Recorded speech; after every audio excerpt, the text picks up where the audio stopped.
নমস্কার। ছোট ছোট আর মাছ নিয়েছি, হলুদ নুন মেখে ভাজবো। বেগুন নিয়েছি কেটে লম্বা লম্বা করে নিয়েছি, আর লঙ্কা গুঁড়ো হলুদ গুঁড়ো নিয়েছি, আদা নিয়েছি, পেঁয়াজ আর কাঁচা লঙ্কা নিয়েছি। এটা দিয়েই করব। মশলাটা গুলে রাখছি। গরম হয়ে গেছে, মাছটা ভাজতে দিয়ে দিচ্ছি।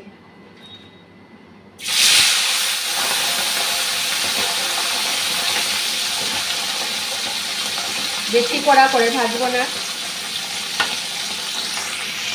ভেজে তুলে নিয়েছি, আর মাথাগুলিও ভেজে নিয়েছি। আগে ভাবছিলাম ফেলে দেবো, এখন ভেজে নিচ্ছি। বেগুনটা ভেজে নিচ্ছি।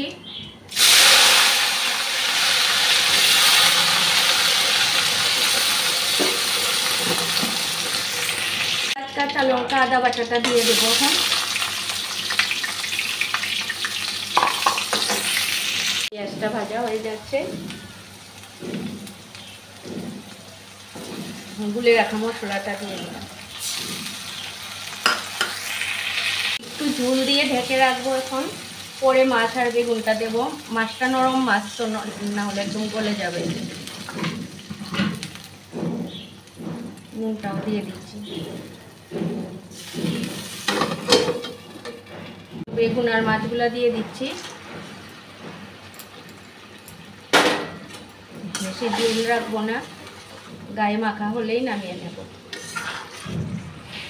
নামিয়ে নিয়েছি বেগুন দিয়ে আর মাছ। আপনাদের যদি আমার এই রান্নাগুলো ভালো লেগে থাকে তাহলে আমাকে সাপোর্ট করবেন। সবাই ভালো থাকবেন, আপনাদের সাপোর্টেই আমি এগিয়ে যেতে পারবো। সবাই ভালো থাকবেন, সুস্থ থাকবেন। এখানেই রাখছি ভিডিওটা।